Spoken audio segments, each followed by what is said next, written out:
Welcome, everyone, to the L7C Podcast College Football Edition. Today, we have the OGs of the L7C talking some college football. Myself, Byron, and Cedric. How are you guys doing today? Doing good. How are you? I'm doing good, man. I'm doing well. This is the first college football podcast of November. I'm doing all right. A little sick, but here we are. Here we are. So let's not start with our usual Buckeye stuff. Let's just go right into the real things of it all. You're hearing us right after the College Football Playoff Committee did their first rankings of the 2022-23 season.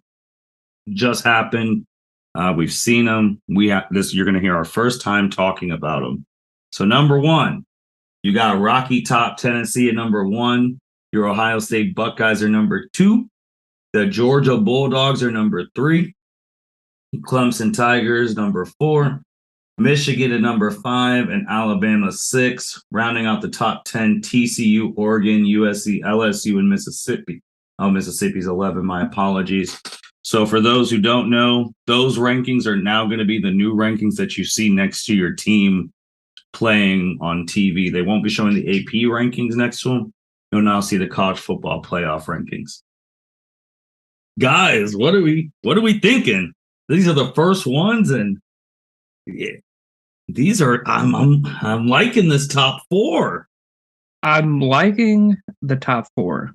Well, I was very surprised that they put Clemson at 4 and switched Michigan to 5. I didn't see that coming.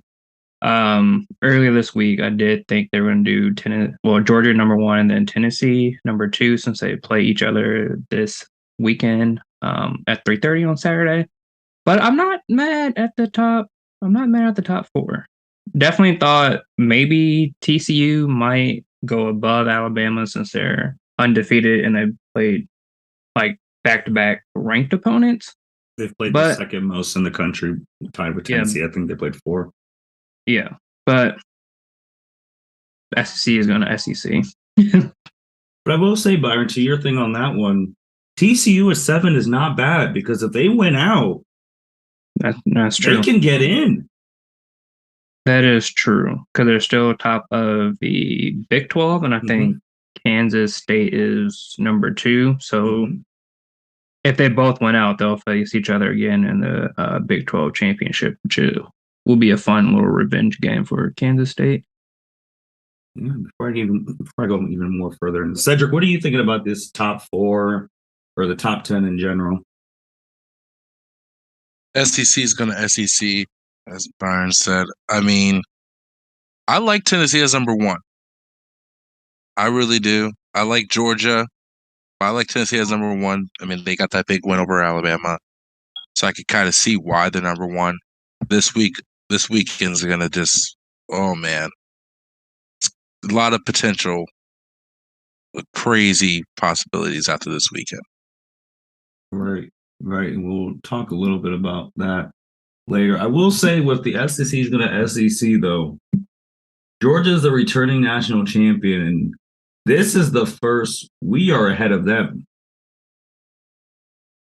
In the AP, we were not ahead of them.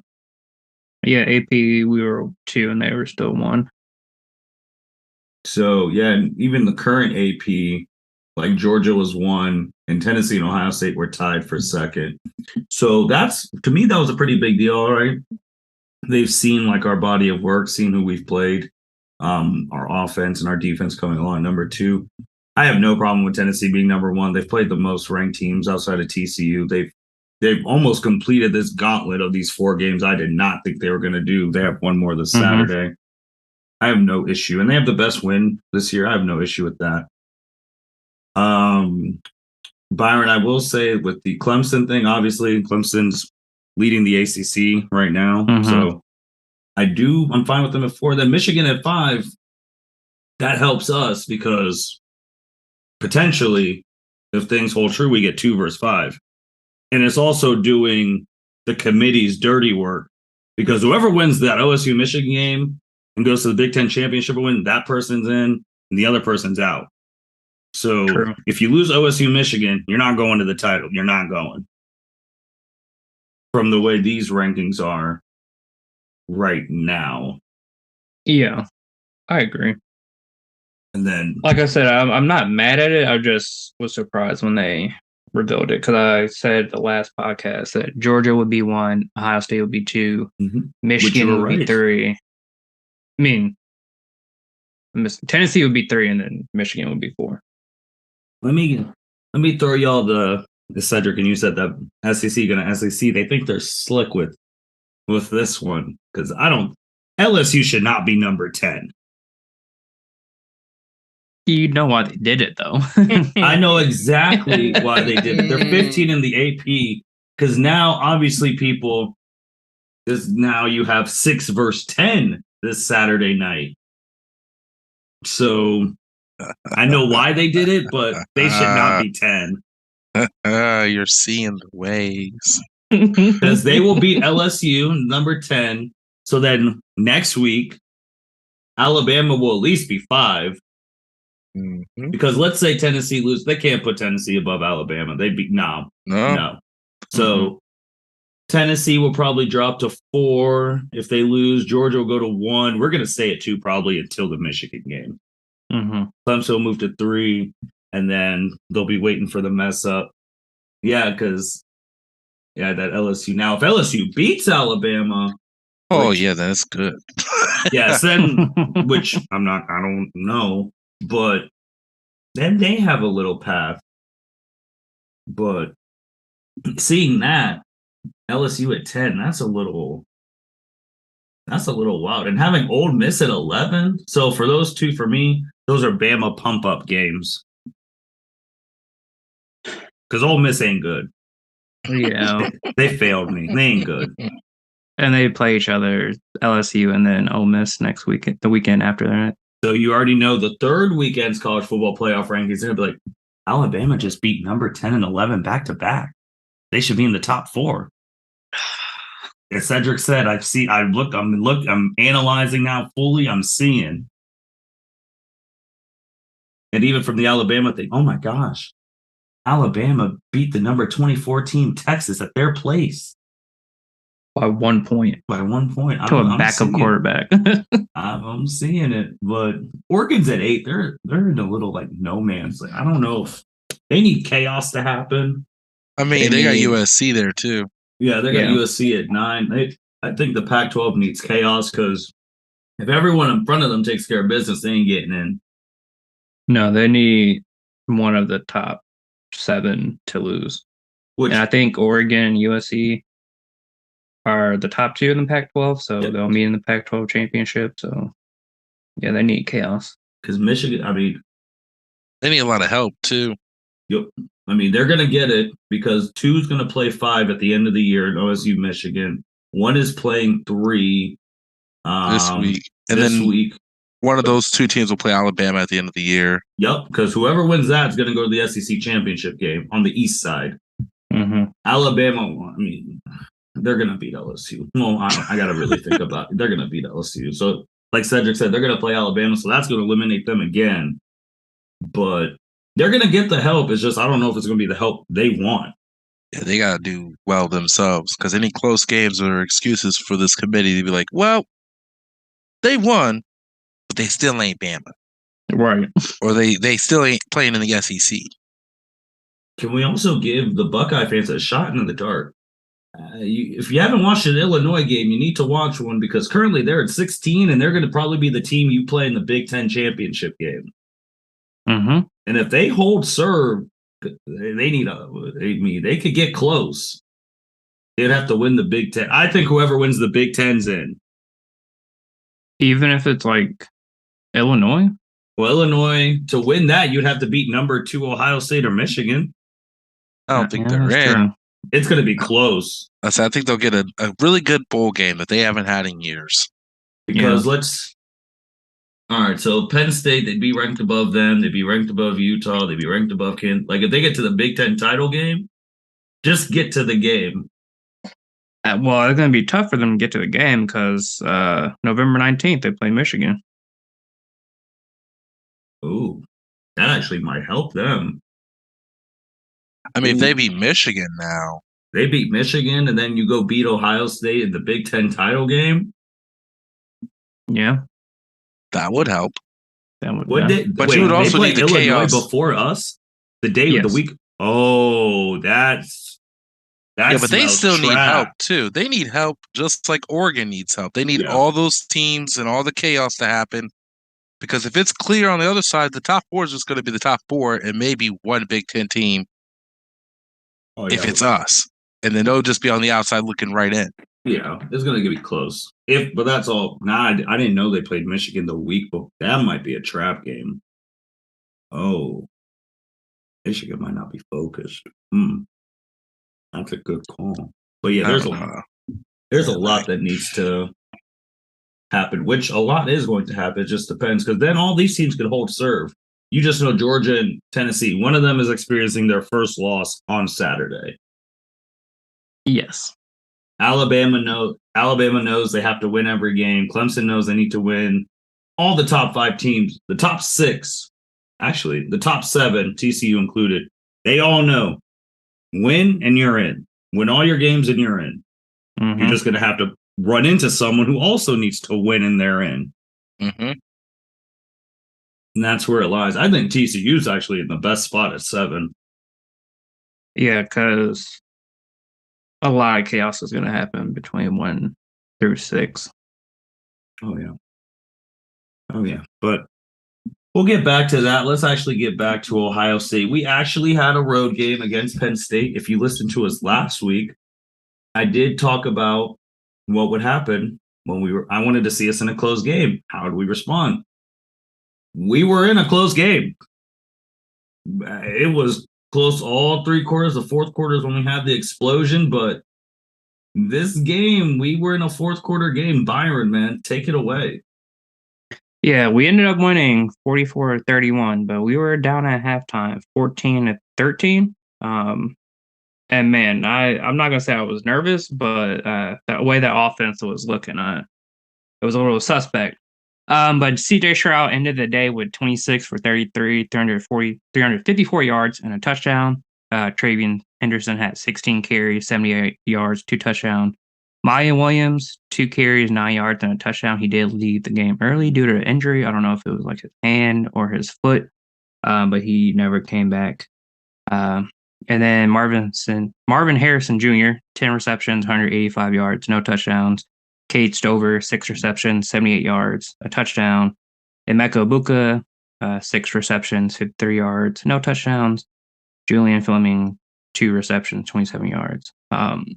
Marvin Harrison Jr. was literally beating Penn State's defenders. Like, I feel like he was the only wide receiver open for us, and he was making moves to help CJ Stroud get him the ball. So that's why he had 10 receptions, 185 yards. He looked good.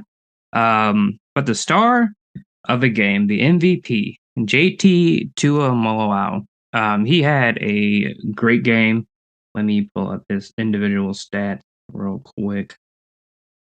He had 6 tackles, 2 sacks, 3 tackles for losses, 2 interceptions, 1 return for a touchdown, 1 pass breakup that ended up as an interception for Zach Harrison, 1 forced fumble, and then 1 fumble recovery. So he had a great game on defense. We ended up sacking Sean Clifford 3 times. Sean Clifford, he had a good game. 32 for 47, 371 yards, 3 touchdowns, and 3 interceptions. Their receiver, Washington, 11 receptions, 179 yards, and a touchdown. So that good old corner is giving up 179 yards. Well, 371 yards in the air is tough to look at, but like I said, JT Tuimoloau had a game of his life and helped us beat Penn State. Okay. Cedric, anything? What did you like? Didn't like about the game?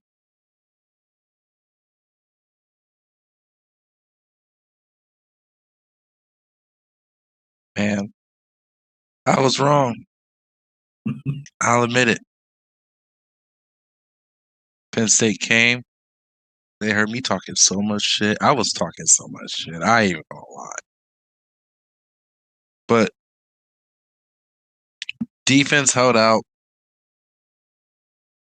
like that. We were tested. I mean, the offense was going to be the offense. I didn't imagine Penn State would completely be able to like shut us out and keep us out of playing. So Harrison Jr. is still the truth. I see you out there. No. Man, number 15 for the defense. I saw you give up the tackle, boss. I'm trying to find your name, but you ain't high enough on the stat thing. Oh, because it's not Denzel Burke anymore. Bro, I've been clicking through for a minute. I think 15 is Lathan Ransom or Lathan Ransom. Ransom? I believe so. He's number 12. So then it is Teron McAllister. Man, he good too. He be getting picks. He does. But man, that open field tackle was looking beautiful.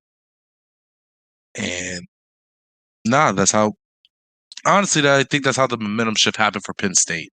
Because when that receiver broke that tackle that just ran all the way down the field for the touchdown, I was just like, well, here we go.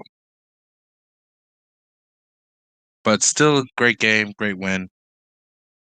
Which I was surprised for a nooner for Penn State. I hope they got their groove back somewhat. Need them to still compete, so it makes our win look good. No more pulling at mishaps like they did against Michigan. So, yeah, there was a lot from this game. Like when I was watching it, one, you talk about giving, you can't give a team like Ohio State more opportunities than normal. Sean Clifford is the reason, besides our defense, he's the reason they lost. He had 2 interceptions on the first opening drive, on the 2 drives. Like, you can't do that when you're playing against Ohio State. Penn State's defense held for the first one, got a field goal, and then we got a touchdown. Like, you cannot do that. But then from the fact that he started with 2 picks, and like you said, Byron, halftime, we were losing, is also a weird thing. Like, we started with 2 interceptions, and we're losing 14-13. And then I would also want to say that I took a screenshot at like a point during the third quarter where this was before you said the final stats. CJ was like 16 for 21, 190. Harrison was 6 of those for 120. So 120 of CJ's passing at that point in time was to Marvin, which if they can't stop it, fine. But when we play a team that can like really play defense and we can only go to one person, that's not gonna cut it. And then obviously the fourth quarter, they scored first on, like we talked about, there was like 500 billion penalties on that fourth quarter drive. But then we just exploded. Henderson, Stover, and then the interceptions, and Penn State couldn't keep up. That fourth quarter changed the game, and we won by 13. But it's like one of those things, like we were talking, like if it was at night, I don't think we win. Not with the way our offense was looking. Like that first 3 quarters, we couldn't move the ball on the ground. Like they were stuffing the run, which is surprising because they gave up over 400 rushing yards to Michigan. But they're like, all right, we fixed our run defense now. Pass it through the air. They said we're not going out like bitches. Period. They did. That was that.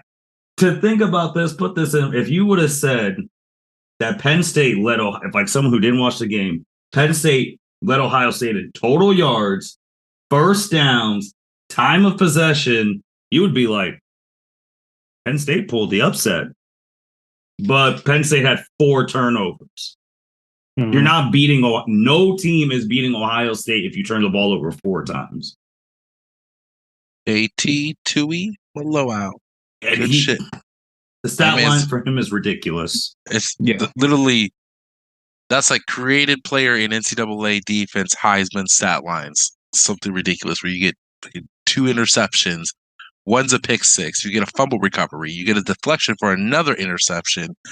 Like that's nuts. It was crazy. It was crazy. I will say I'm already gonna project this next year. How we were talking about Penn State's weapons. Mm-hmm. Allen's only a freshman. Katron Allen, the running back who scored, he's only a freshman. Mm-hmm. Parker Washington is only a sophomore. Mm-hmm. With the 11 receptions, 179 and a touchdown. He's a sophomore. Penn State, and Clifford, this is going to be his last year. If they could get a dynamic quarterback, they could really do things again. Yeah, they can. Clifford. So who's transferring? That's a good. That's the question. I'm sorry. Like I trust the portal. Don't throw a freshman out there. I mean, Trace McSorley was good. Their last quarterback. Yeah, but even then, like, there's always a ceiling with their quarterbacks. That is true. True. So, like, if you get a transfer portal, I mean, they have some offensive weapons at their disposal. Yes, honestly, like they can do some things. Mm-hmm. And I think they also said their other running back was a freshman too. Like they were young. Nicholas Singleton. Yeah, he's a freshman. He's a freshman. They got 2 good freshman running backs. Parker's real deal wide receiver over there. All right, Franklin. You gotta find. He's never found a quarterback. Bro, you got to get people there because those are young players. They're good players, and if you're not like Penn State's a good enough recognition school that you could get your NIL money and get to the league as long as you're good because you're playing in the Big Ten. Mm-hmm. And this is the division you want to be in these next 4 years. Like, if it's not here, that's SEC. Like, there's no real in between, as we're going to see here soon. So, get your weapons ready. Get your people in there. I mean, a bunch of people are going to. I would be very shocked if we don't see people jumping ship to get to the Big Ten. I agree. It's crazy because Penn State they've had every weapon except a quarterback. Like Cedric said, Trey was good, but he had a ceiling. He wasn't like that next level like quarterback. He was good. He was really like him and Saquon's like they were really good. Like they've had obviously Saquon Barkley, Miles, like they've had all these running backs. They've had wide receivers. They have the best defensive player in the NFL right now, Micah Parsons. Like they always have weapons besides the court. I don't know how Franklin cannot get a freaking quarterback. That's all he needs. He just needs one. Just one good one. Hope he's recruiting quarterbacks this offseason. But then if he does get a really good one, then we're going to have problems. So. I mean, under Jim Knowles' defense, we looking good, though. That was true. But that was a good, finally got to see Ohio State on the road. We didn't cover, so for the betting people there. But we can't talk about how we play Northwestern at noon. We are a 38-point favorite, I believe, unless it is changed. It's still 38. And Northwestern just lost to Iowa, that Iowa team that you heard us say, especially me, who said their offense should never be on TV ever again. Northwestern's 1-7, 1-4 in the conference.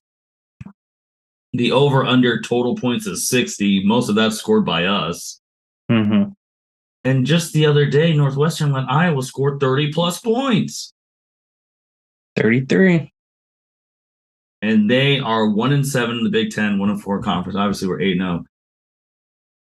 Guys, I think the biggest one for this is how early can we get the backups in to get reps? Hopefully by halftime. Cedric, what are you thinking? I'm with Byron. Hopefully by halftime. I mean, I wouldn't want them to take them out first quarter. They starters still need to get their reps. Like we still have football to be played. So I would say give them a half. I mean that's a lot of time, a lot of great experience, and plus it's still enough time with something crazy. Let's say Northwestern shows up as you know what, we heard y'all talking shit about us on the podcast. We're coming here to try to throw y'all. Won't happen, but it still gives time for a lot of different reps, a lot of different. I'm actually curious what it will look like because we have depth, so be a good time to see a lot of different matchups, a lot of different looks. See what the future Buckeyes could look like. Mm-hmm. Speaking of that too, because now we're in November, and as Jim Tressel said, and all the great coaches, which is true, in college football, November is for contenders. You lose in November, if you're trying to win a championship, you're done. So just like Cedric said, there's still a game to be played. We need to take care of business. We cannot piss around at all, because I want to see Kyle McCord play the entire second half. Because more than likely, he's going to be the starting quarterback next year when CJ leaves. Yeah, he's gotten in a few times, but usually it's the second half of the fourth quarter. So I would like to see him play a full half too, because he did start a game last year because CJ Stroud was injured, but outside of that, he hasn't really gotten too much playing time. Yeah, so this game should be over by halftime. I'm not even gonna lie. I think the game is gonna be 63-3. Yeah. I can see that. Damn, no touchdown? None. I'm lucky. I'm even giving them a field goal. I don't even think I wanted to give them a field goal. Damn. I mean, they did score a touchdown against Penn State, but they still lost. I might give them a touchdown. Okay. Man, they scored a touchdown against Iowa. That's true. I'm giving them 3. This is going to be nice. Technically, 2 touchdowns, I should say. This can't kick extra points. So, going around college. Speaking of that team up north, did you guys see the Michigan won 29-7? Did you guys see the brawl that happened in the Big House? Bro, they jumped dude after the game for no reason. Well, bro, nah, he swung first. That's what your dumbass gets. Oh, I didn't see him swing first. I just see the clip of he was in a crowd of people pushing towards him, and then they jade his ass, and then they threw him back out. Yo, get the fuck out of here. Well, we did, which really led to that, which we didn't get to fully see because the game was over. Because obviously we were together that Saturday this game happened. Is Michigan already had the game won, and they ran a trick play at the end of the game. So you already know they're like, why are you doing that? What's the they were trying to show off and all that. So if you've never been to the Big House, they only have one way in, one way out for both teams. Yes, sir. Okay. But like Cedric said, dude came in and it got rough. It got rough. I was like, dang. Because I didn't see the clip I saw. I didn't see the guy swung first. I just saw 4 Michigan State surrounded him, Jay and dude. I was like, dang. Yeah, because he pushed his way into that, I guess it's like a wall. It looks like an adjacent hallway. And then they pushed him again. One dude was pushing him off of everyone and pushed him against the wall. They're all just swinging. And then one guy pulls him off and then they throw him back to where everyone's getting separated again. But I just gotta say, if you in that area, right, and you by yourself, what the fuck are you thinking? You on your own, bruh. What is you thinking? Truly, I agree. I agree. That's Michigan. I mean, they took care of them and won that. TCU, we've already talked about, and they're undefeated still. Number 9, Oklahoma State, getting blanked by 48-0. Their championship aspirations are done. They still would have had a shot. They would have won this game, but 48-0. I did not see this coming. I really thought Oklahoma State was going to go in and take care of business. Because I think this was a game after they lost to TCU. I thought it'd be like The bounce back. it was after they beat Texas, then they went to KSU. But I definitely didn't think they were going to lose, not score any points. Yeah, so that was bad. Ole Miss beat Texas A&M. Lane Kiffin calling Jimbo Fisher the Joker, just a joker. I mean, that's Texas A&M 3-5, 1-4 in the SEC. Notre Dame pulling off an upset over Syracuse, 41-24. Notre Dame. Go ahead, Marcus Freeman. Last time we talked about them, they're 5-3. Yeah. And they just got the biggest win from Marcus Freeman. And then Rocky Top, just for precursor, the Kentucky quarterback. Let us bring his name up.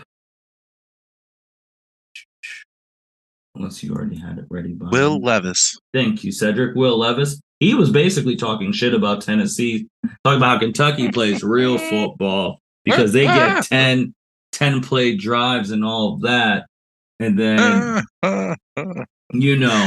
it's not always going to be quick, boom, boom, boom. And Tennessee heard that. And if you didn't see the presentation Tennessee put on, like the opening of the game and the crowd and the stadium, this team is not joking. They got talent and they're going to show it. And I was like, oh, they ain't long for this. And then, of course, the first Tennessee score was a 55-yard touchdown pass to Jalen Hyatt. We like talking about Hyatt. 5 receptions, 138 yards, 2 touchdowns. Tennessee's taking care of business. I mean, Kentucky shouldn't have been talking shit. Hooker, 19 for 25, 245, 3 touchdowns. And Mr. Lewis, who people have started to say he might be the top quarterback picked in this draft, that don't say to me. That's what analysts were saying before the Ole Miss game. And obviously, we watched the whole Tennessee-Alabama game. We saw that defense was a lot of points. Mm-hmm. Mr. Lewis was only Levis. 16. Levis, I'm sorry. Levis was 16 for 27. He only had 98 yards, and he had 3 interceptions. Man didn't even throw a touchdown. And this isn't even like a really big defensive team. Like they give to Tennessee's credit, they played a great defensive game, but they just outscore you. Like they give up points to good offenses. Mm-hmm. So if you throw in 3 picks, you can't even throw over 100 yards. My guy, you should have seen him at the post-game conference. He was quiet. He was humbled real quick. He was humbled real quick because that defense was motivated. So let's go right into it. This is it. I didn't think they would. I truly didn't think Tennessee would make it out of that stretch. I mean, number 20 Florida at the time win. At number 12 LSU killed them. Obviously, Bama beat them. UT Martin smoked them. Kentucky. This is the last one. College Game Day is going to be there. If you do the playoff rankings, it's number 1 versus number 3. Tennessee versus Georgia. ESPN's given Georgia a 75% chance to win, which I feel is extremely disrespectful. Oh, for sure. But here we are, man. Spread is Georgia's an 8.5-point favorite, so more than a touchdown at home. Who we got, man? Like, who do you think is going to come out on top on this game? So for me, it's Tennessee's offense versus Georgia's defense. Mm-hmm. Because, I mean, I'm not going to lie, Georgia doesn't really... Well, I guess they do score a lot, but I feel like they haven't played against great defenses in that SEC. They haven't played any good SEC. They've not played one. This is going to be their first good one. Yeah.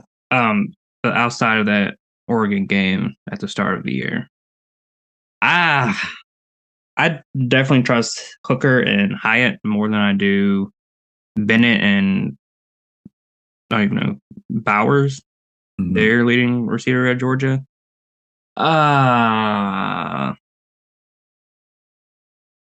I'm going to take Tennessee for the upset. Ooh. Even though it's not an upset. It's an upset to Vegas, and it's upset to the people picking. I mean, this is the returning national champs. They're finally going to show the world. They haven't played a top team since Oregon at the beginning of the year, and they beat Oregon 49-3. Yeah, I'm taking Tennessee. I like their offense way more than I like Georgia's offense.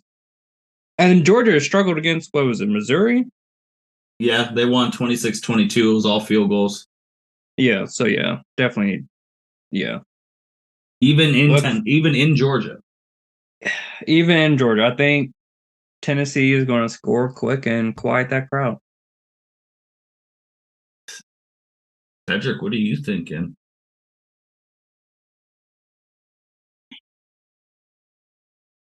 Man. If Byron's taking Tennessee, I honestly do, like, stat-wise, think Tennessee is stronger.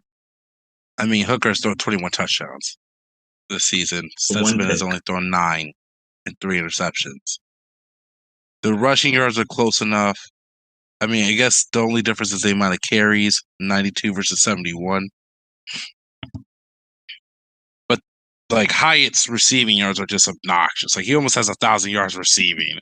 Has 14 touchdowns. I am going to pick Georgia only because I pray to God they've been watching fucking film. Like, if you don't know that you need to drain your resources into covering Hyatt, then you should not be in the top 5 or the top 4. You probably shouldn't go to the playoff at all. Like, you get your ass whooping, you earn that. But I'm hoping Georgia stays strong. I don't know. I picked them for the national championship last time, so I'll stick with them. All right, you made a good point because everyone knows if Hooker is holding that thing back, everyone knows that ball is going 50-plus yards, and everyone knows that who's going to. Like, Cedric's right. If Hyatt gets loose again, it's a wrap. It's a wrap. That's what I'm hoping for. But also for people who've listened, me and Georgia don't really get along, but because whoever loses this, they haven't, because I don't think the other team's going to lose a game the rest of the year. They ain't going to the SEC champ. So this is really it for both of them. You just pray that, honestly, I don't even know what you pray for a scenario with. If you lose and you hope, like, well, if Tennessee loses, their hope is that Alabama wins. Yeah, they would hope Alabama will win the SEC championship game. Like, if Georgia loses, then I don't even know if an Alabama win helps them truly because Tennessee already beat Alabama. Yeah, they wouldn't get anything from that. This is really it for Georgia. Yeah. Because Tennessee could at least have the prayer of Alabama beating Georgia in the SEC title game, and then they could say the only loss they have is, well, they beat the SEC champion. And the only loss they have would be Georgia at home. Because then they could be like, if we play Georgia at Tennessee. Yeah. So Georgia is going to be more motivated. Because they know, like, because if you look at the rest of their schedules, after this, they got Mississippi State. They're going to kill them. Kentucky's going to get smoked. And they end the year with Georgia Tech. So this is their last. Yeah. So if they win here, they're going undefeated. Yes. And then Tennessee, who do they still have left? They still got Missouri, South Carolina, and Vanderbilt. So if they stay the course, they could still go undefeated. So, goddamn, this is tough. This is it for Stetson, too. Yes. Yeah. Yes. And no offense to my guy. I mean, I may be wrong. There's NFL teams that may want him. I don't see him as an NFL quarterback. So this is the show. I think Tennessee's going to cover, but I think Georgia's going to win on a late field goal. And it really hurts me to say it. It's just because this game's at home. That place is going to be fucking wrong. I hope Byron's right. I like Hooker and Hyatt, but Georgia has more at stake. Georgia does have more at stake because, like you said, they are the defending national champs, and if they want to make it back, they can't lose. But I think Tennessee might be more motivated. I agree. It's the home field, man. Wrong. I get that. And also, I'm gonna throw this out because Cedric said this on the second episode. Saban don't want to see Hyatt again. That's facts. I'm gonna keep it. Saban doesn't want to see Hyatt again. Listen, I'll play this. If Saban sees Hyatt again, he's telling everyone, "I don't give a fuck about the 15 yards. He ain't catching shit." So the only way it's guaranteed Saban don't see Hyatt again is if Tennessee loses. So like we said against Texas, Saban and the money gonna be coming. Well, we'll see. I want to know if Saban betting the line or not. That's the true question. That's how you know who's going to win this game. Did Saban bet the line or not? And then helping Saban, LSU plays Alabama, 6 versus 10 in the playoff. It's at LSU. Mm-hmm. It is at night. Ooh, Death Valley. I think Alabama's going to beat them by 21. By 21? I don't think LSU's good. So, sorry to the MMA expert, Chuck. Y'all are getting smoked. Oh, man. I didn't even look at the line. That's how bad. I just feel like they're getting smoked. I'm about to look at the line because I gotta know. Man, look, I'll play this. I think it's going to be Alabama's going to have to show out because Bryce Young's trying to get back. And honestly, after this past week, Bryce Young needs to improve that Heisman stock because this is not looking good for your boy. Cedric, that was actually a good point with the Heisman bringing that up because Byron, that would help your thing with the motivation. If Hooker wins this game, I love CJ. Hooker's winning the Heisman. Oh, I know. I'm fully aware. Yo, but if Hyatt gets fucking 4 touchdowns, then he might win.